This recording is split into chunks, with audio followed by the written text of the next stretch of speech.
ለብዙ አቡነ ኤልያስን ዘመድኩን አስጠነቀቀ።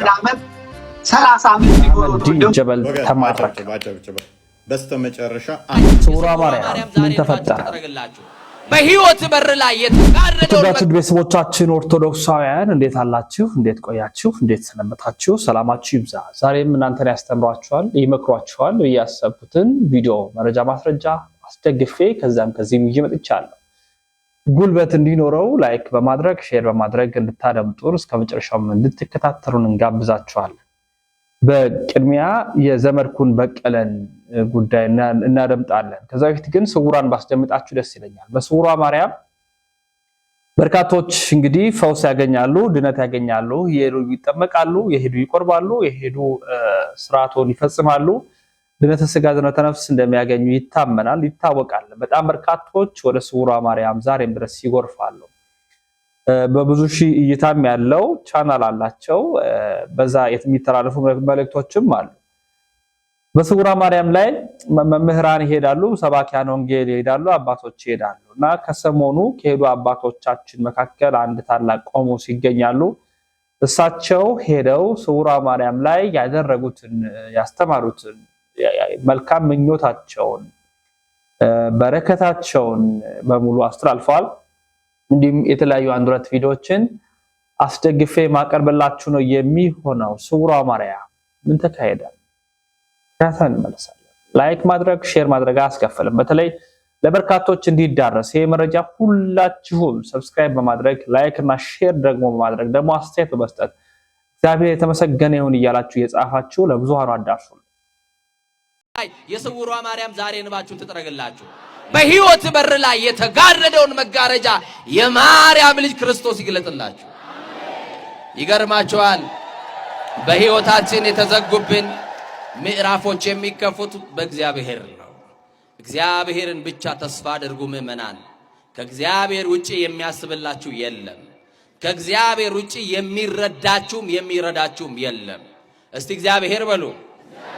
የሚረዳን ደግሞም የሚረዳን ነው። ድብቅ ጸሎታችሁን መድኃኔዓለም ይስማላችሁ። ለሰው ያልነገራችሁትን ያዳምጥላችሁ። ለብቻችሁ በር ዘግታችሁ የምታለቅሱበትን ጉዳይ የስውሯ ማርያም ዛሬ እንባችሁን ትጥረግላችሁ። ለቅሶ ከቤታችሁ ታስወግድላችሁ። እንባ ከቤታችሁ ታስወግድላችሁ። መከራውን ከቤታችሁ ታስወግድላችሁ። በትዳራችሁ አልቅሳችሁ ይወጣችሁ፣ በኑሮ ተማራችሁ ይወጣችሁ፣ በንግዱ ተማራችሁ ይወጣችሁ፣ ከእጃችሁ ያለው ተበትኖባችሁ ተስፋ ቆርጣችሁ የመጣችሁ የኔ ቀን አብቅቷል፣ የኔ ጊዜ አልፏል፣ የኔ ፀሐይ ጠልቃለች ብላችሁ ተስፋ የቆረጣችሁ የሞት ያክል ቀብረ የረሳውን ነገር እግዚአብሔር ከመሬት ቆፍሮ እንደገና አንስቶ በእግሩ ያቆምልሃል። ወደ ቤት ስትሄድ የጎደለው ሞልቶ ይጠብቃል። ወደ ቤት ስትመለስ መራራው ጣፍቶ ይጠብቃል። ወደ ቤት ስትሄድ ያልተፈተሩ ነገሮች ሁሉ ተፈቶ ይጠብቀዋል። እናምናታለን የጌታን እናት የኢየሱስን እናት። እናም ስራ ትሰራለች፣ ቤት ገብታ ስራ ትሰራለች። የምታስተካክል የምትፈታ እናት ናት። ማርያም ተከታትለናል፣ ሰምተን ተመልሰናል። በቀጣይ እንግዲህ ላይክ አድርጉ፣ ሼር አድርጉ፣ ሐሳብ አስተያየቶቻችሁን ስጡ። እናንተም ሐሳቦቻችሁ ተሳክቶ የልቦናችሁ መሻት ተፈጽሞ ብዙ ነገሮችን እንድታገኙ እንመኛለን። ወደ ዘመድኩን በቀለ ላምራ እና ከአቡነ ኤልያስ ጋር የተገናኘው መረጃ። አቡነ ኤልያስ ከ22 ዓመት በላይ በጋሞ አርባ ምንጭ አካባቢ የሀገረ ስብከቱ ሊቀ ጳጳስ ሆነው ለረጅም ዓመታት መርተዋል፣ እየመሩም ይገኛሉ አሁንም ድረስ። ታዲያ እኚህ አባት ገዳማትን አልገነቡም፣ ዛሬም ድረስ አድባራትን አልገነቡም በሚል ብዙዎች ይተቿቸዋል። ገጠሩን ደግሞ አያዩም በማለት በተለይ እንግዲህ ብፁዕ አቡነ ይስሐቅ የወላይታ ሀገረ ስብከት ሊቀ ጳጳስ ናቸው። ብፁዕ አቡነ ገሪማ የጌዲዮ አማሮ ቡርጂ አካባቢ ሀገረ ስብከት ናቸው እና እኔ እንኳን ያለኝን መረጃ ልንገራችሁ። አባታችን አቡነ ኤልያስ ማነው አቡነ ገሪማ በጌዲዮ መንበረ ጵጵስናቸው ዲላ ነው። ወደ 72 አካባቢ የሚጠጉ ከአንድ በታቸው የሰማሁትን ወደ 72 የሚጠጉ የገጠር አብያተ ክርስቲያናት እንዳሉና 72ቱንም እንዳዳረሱ ገጠሩን ማለት እና እንደውም አብዛኛው ክርስቲያን የከተማ ክርስቲያን ነው። ኦርቶዶክስ ክርስቲያን ከተማ ላይ ስላለ ያለን ይመስላል፣ ግን ሞተናል፣ ግን ጠፍተናል አልቀናል ሲሉ ተናግረዋል። ገጠሩ ብዙሃኑ በቋንቋ ተወስዷል፣ በቋንቋ ጠፍቷል። ከራሳቸው አንደበት የሰማው ሄጄ አናግረኝ እኔ ገጠሩ ጋር ስዞር ብዙ አብያተ ክርስቲያናት ተዘግተዋል። ድር ያደሩ ሁሉ አብያተ ክርስቲያናት አሉ። ማይጠንት ሳይጣጠንባቸው ካህናት ጠፍተው የቤተ መቅደሱ እንኳን አብዛኛው በስርዓት መሰራት ያለበት ነገር ሳይሰራ ተመልክተናል። እነዚህ ነገሮችን ለመመለስ በቋንቋ እየሰበክን እየመለስን ነው። አምና ብቻ ከ3200 በላይ በቋንቋ ሰብከው በጌዲዮ አማሮ ቡርጃ ሀገረ ስብከት የብፁዕ አቡነ ገሪማ ሀገረ ስብከት ታሪክ ተሰርቷል። አቡነ ይስሐቅ ከከተማው ገጠር ነው የሚገኙት። ከሚታዩበት የማይታዩበት ቦታ ይበዛል። አርባ ምንጭ ጋር ስንሄድ ከ22 ዓመታት በላይ ሀገረ ስብከቱን የያዙት አቡነ ይስሐቅ የሰሩት ነገር የለም ማለት እስኪያስደፍር ሁኔታ ድረስ አብዛኛው በተኩላ ተበልቷል። መንጋው ተነጥቋል። እስላምም ፕሮቴስታንትም እየሆኑ ጠፍተዋል። አብዛኛው አርባ ምንጭ ላይ 20 ምናምን ዓመት ዛሬም ሀገረ ስብከቱን ይዘው ነው የሚገኙት። ዛሬም የሰማይም የምድርም አምላክ ይፈርዳል እርሶ ላይ በማለት ዘመድኩን በቀለ እንዲህ ይላል። ከፈተን መለስ ለብፁዕ አቡነ ኤልያስ መልእክት አስተላልፋለሁ። ብፁዕ አቡነ ኤልያስ 20 ምናምን ዓመት 30 ዓመት ሊሞሉ ደቡብ የደቡብ ልጆችዎትን የአብነት ትምህርት ቤት አይከፍቱ፣ ሄደው ገጠር አይመርቁ፣ እንደ ንጉስ እንደ ፊውዳል አርባ ምንጭን ይዘው ተቀምጠው ገጠሪቷን ለአውሬ አሳልፎ ሰጥተው ዛሬ ቤተክርስቲያን ፍዳዋን ታያለች። እግዚአብሔር ይፈርዳል። በደቡብ ኢትዮጵያ ለጠፋው ነፍስ በሙሉ ተጠያቂው እነ ብፁዕ አቡነ ኤልያስ ናቸው። ብፁዕ አቡነ ኤልያስ ተጠያቂ ነው። አሁን የተሾሙት እንኳን የወላይታው ሊቀ ጳጳስ ገጠር እየገቡ በታች ያሉት አቡነ ገሪማ ከገቡበት ጊዜ ጀምሮ ጳጳስ በማየቱ የሄደው ጴንጤ በሙሉ እኛ እኮ ሰባኪ አተን ነው፣ እኛ አባት አተን ነው፣ ሃይማኖታችን እኮ ኦርቶዶክስ ነው፣ እስላሙ ሳይቀር እኛ እኮ መሰረታችን ኦርቶዶክሳዊ ነው እያለ እየተመለሰ ነው። እና አቡነ ኤልያስ ግን የደቡብን ሕዝብ አንገቱን ሊያስደፉት ሰባኪ ሳይመድቡ እርሶ ገጠር ሄደው ሳያጽናኑ እንደ ንጉስ እንደ ሎርድ እንደዚህ እንደ ፊውዳል እንደ ከተማ ብቻ በመቀመጥ ግብር በመሰብሰብ ቀረጥ በመሰብሰብ ለስጋ ምቾቶ ብቻ ድሎቶ ብቻ ጵጵስናው መንፈሳዊ እንትኑን ስለተጠቀሙበት እግዚአብሔር በምድር ባይጠየቁ በሰማይ ይጠየቁበታል። አሁን ኦሮሞ ነኝ ማለት ጀምረዋል። ሰሞኑን ያመጧት ጣጣናት አሁን ኦሮሞ ነኝ ምናምን ማለት ተብታ ኦሮሞነት አያድኑት።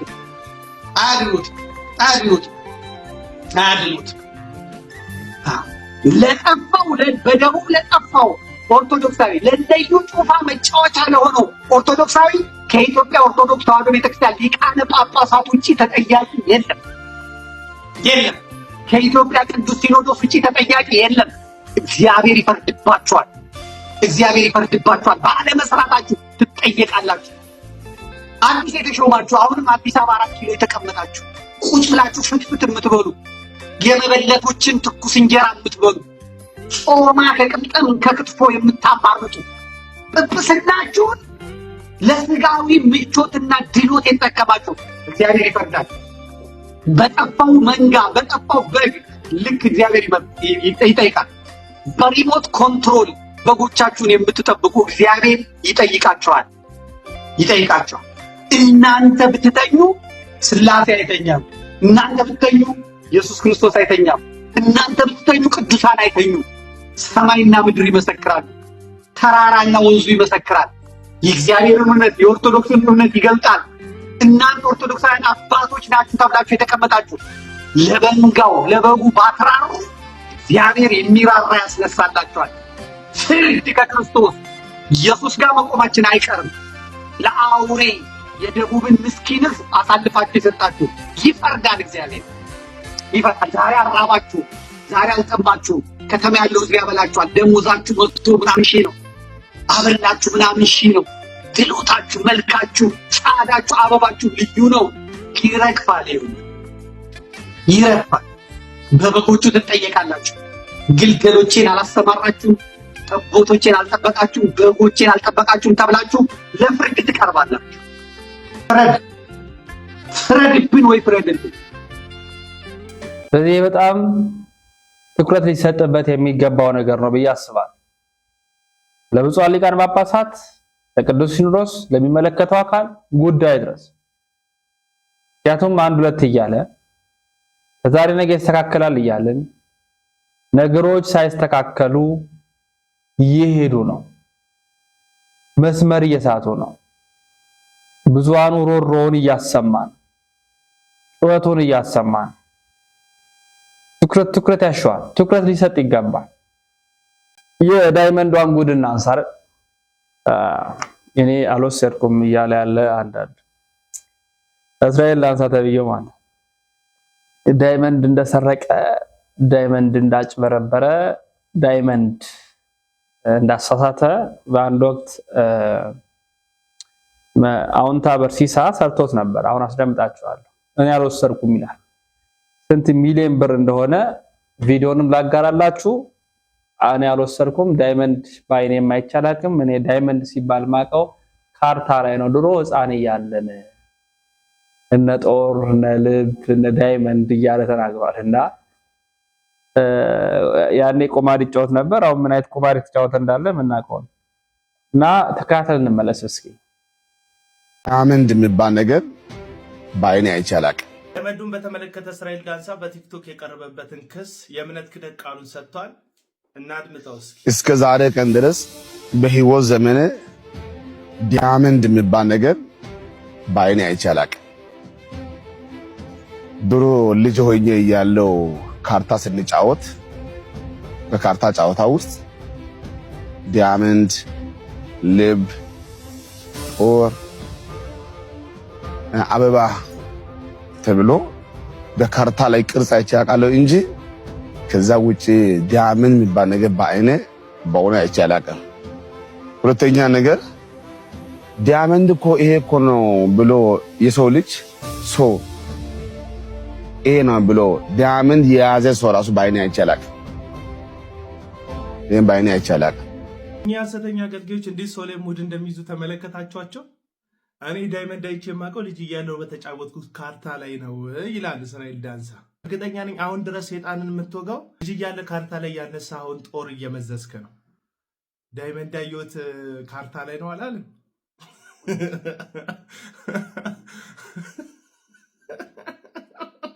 ነገሩ ልክ ነህ። ሰይጣን ስለወሰደው ከአንተም ከቂጢሳ እጅ እንዴት ልታዩት ትችላላችሁ? ያው ሰይጣን አይደል የወሰደው።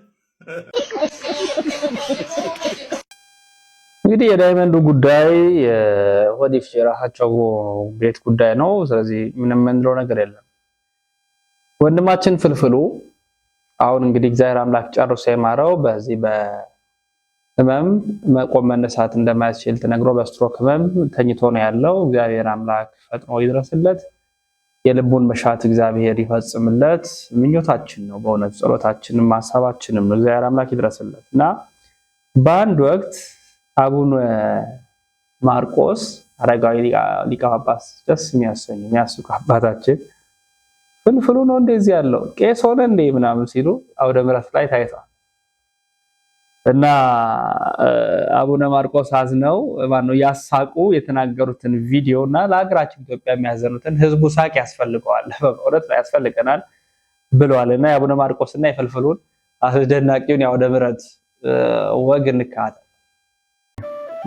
ከመፊት ያለ እንዴ ቄስ ሆነ እንደሱ ፍልፍሉ ነው ከሌላ ነው። ቆራሬ ይላል አይደል? ቆራሬው ማርቆስ የኔ ስም ነው። የሚገርም ነው በእውነቱ። እንዴት ታድላችኋል! እንግዲህ እነ ፍልፍሉ ምን እንደሚሆኑ እንደ እነ ፍልፍሉ ትምህርት ምን ይሆን? ማሳቅ ነው። ጥሩ ነው እኮ የእነሱ የሚያዘነው ተስፋ ነው። ሳቅ እንደ ነዳጅ ትወዱ እውነቴን እኮ ያስፈልገዋል ለዚህ ህዝብ። ለዚህ እንደው ደግ ህዝብ በሆነ ምን ክፉ ቀን ጣለበት። እንደው ምንም ያልበደለ የዋሁ ህዝብ መከራ የሚቀበል የማይሰለች አሁን ለዚህ ህዝብ ይሄ ነው። ተከታትለን ተመልሰናል። ወደ ቀጣይ መረጃችን ስናመራ የአህመዲን ጀበልን እንካተላለን። ወንድማችን እፎይ አህመዲን ጀበል እጅ ሰጠ፣ ተማረከም፣ ስለ አክሱም ጽዮን በስፋት ገለጠም። ግን አንድ የዋሻት ውሸት ግን አለች በማለት ግልጽ አድርጎታል። አህመዲን ጀበል እንግዲህ ክርስቲያናዊ አፓርታይድ በአክሱም በማለት ከሰሞኑ የሆነ ማይሆን ነገሮችን ሲያነሳ የነበረ ግለሰብ ነው። ወንድማችን እፎይ ግን የተከታተለ ያንዳንዱን ጉድና መረጃ አጋልጧል። እርምጠን እንመለሳለን።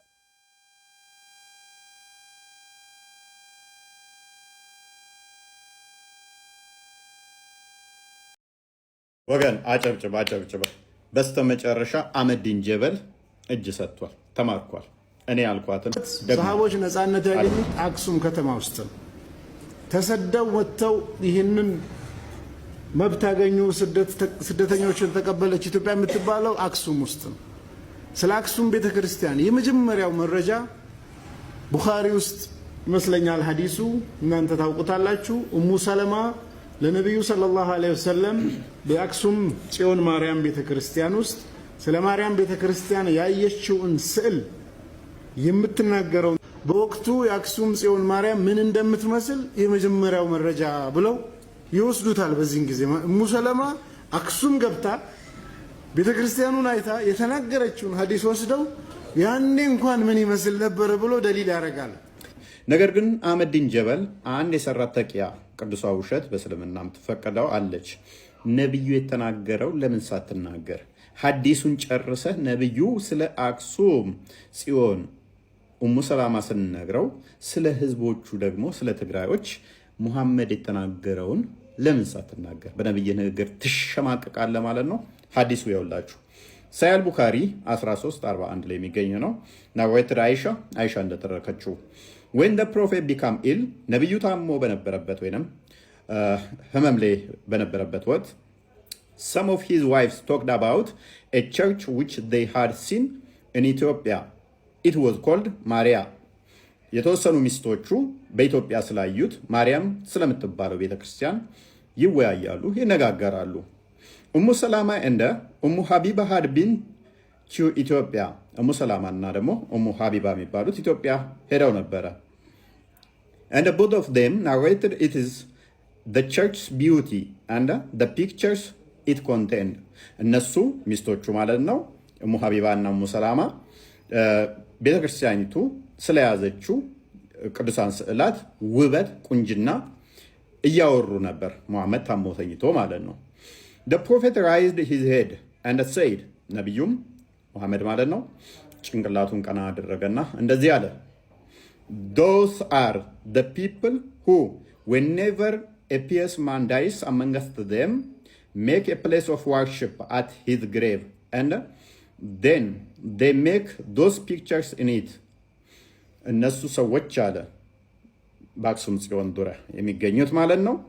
አንድ ከመካከላቸው ቅዱስ የሆነ ሰው ሲሞት መቃብሩ ላይ ማምለኪያ ቤተክርስቲያን ይሰሩና ስዕሉን እዛ አድርገው ያመልኩበታል አለ። those are dearest creatures in the sight of Allah. ምን አለ? those are dearest creatures in the sight of Allah. እነሱ የአክሱም ጽዮን ኗሪ ሰዎች ትግራዮቹ ማለት ነው ባላ ዘንድ እጅግ የተጠሉ መጥፎ ክፉ ሰዎች ናቸው አለ ሙሐመድ። ይሄንን ለምን ቆርጠ ተውከው?